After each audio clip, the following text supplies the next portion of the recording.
Jesus is real because I see him working in my life. How many times have you heard a Christian say that? In this video, I'm going to outline why this statement is not what Christians think that it is and show you the psychology underneath it. So, first of all, let's start with some examples. Have you ever met someone that was just chronically negative? I'm sure that you've met some of these people. I know some of these people. It doesn't matter what happens, how good life is, where you're traveling to, what peak of the mountain you're on. There's always some sort of complaint. There's always some sort of, but I wish it was better, or it could be better if this was here. They're always looking for the negative. They're always complaining.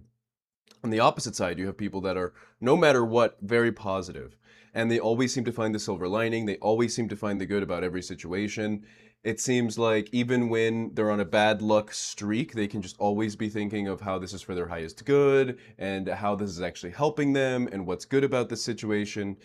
And in both of these examples, whether it's the positive person or the negative person, they are both being examples of the RAS in action, just in different ways.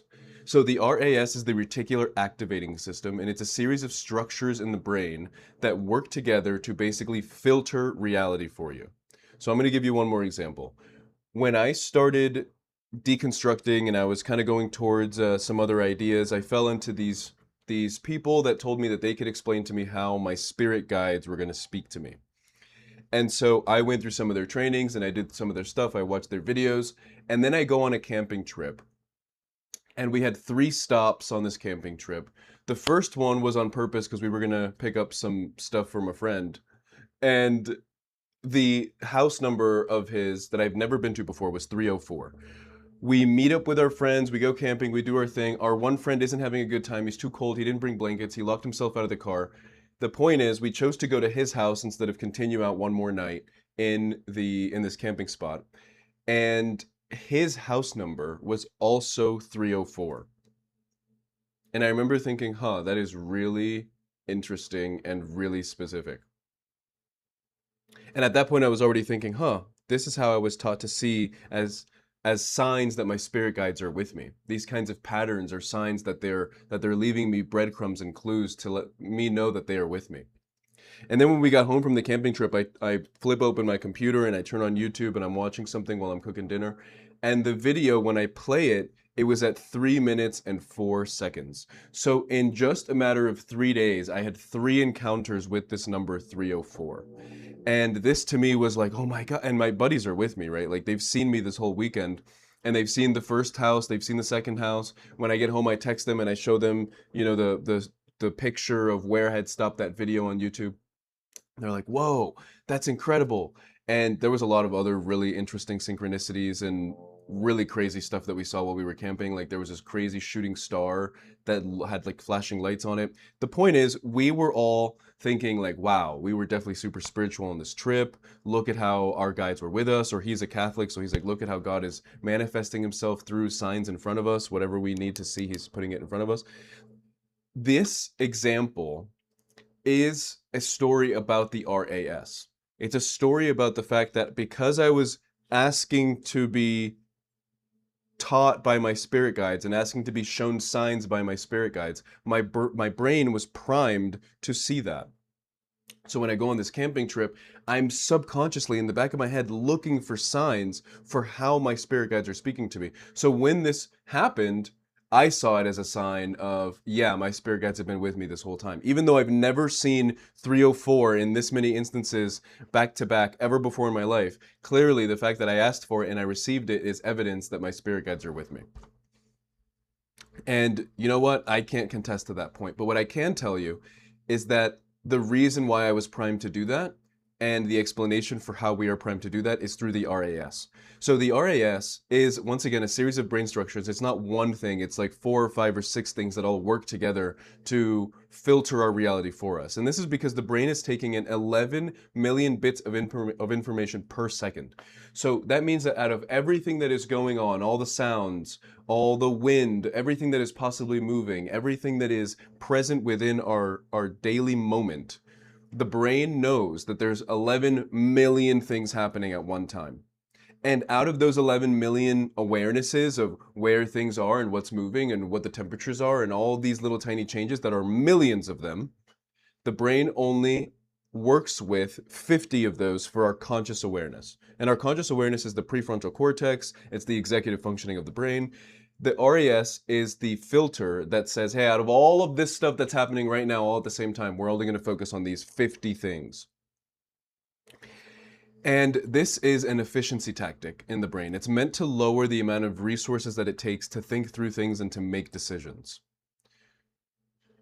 So our awareness primes our brains to look for it, and then we start to see evidence of what we're primed for everywhere.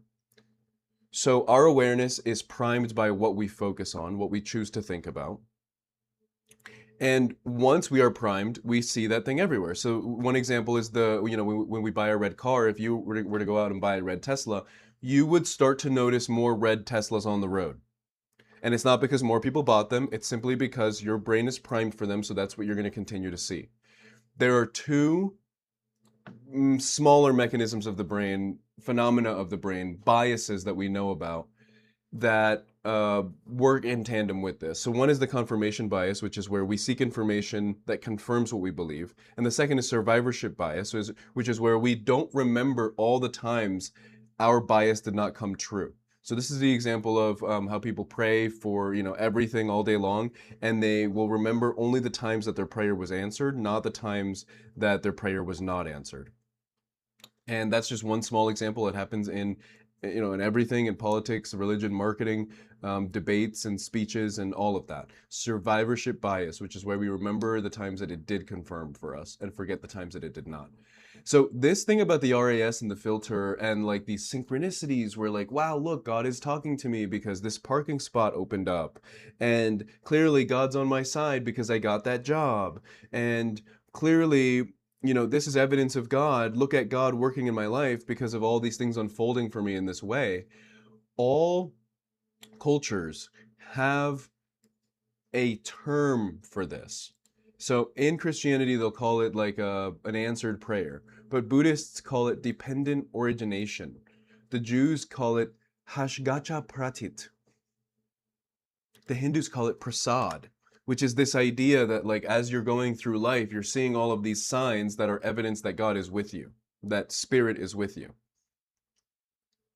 And it's because every culture is priming themselves to see these things in their own favor, and they're all using the filtering effect.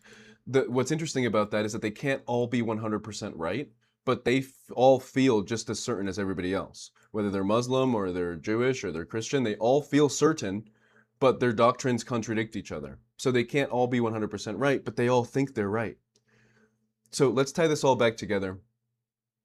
Authority is the first step. Authority is what allows our brains to open, which is scratching this itch for the need to trust and to follow authorities that we can trust. Once again, it's an efficiency tactic in the brain. If we follow the authority, we don't have to think through those problems for ourselves. We can just trust the people that clearly have the answers. Second is cognitive closure. So cognitive closure is the need to have explanations and answers for life. It's the need for it to be a closed system. There's no open loops of uncertainty. And because of those two and many more brain buttons, which we go over in other videos, but because of those two and more, the RAS, the filter, is what makes those feel like the truth.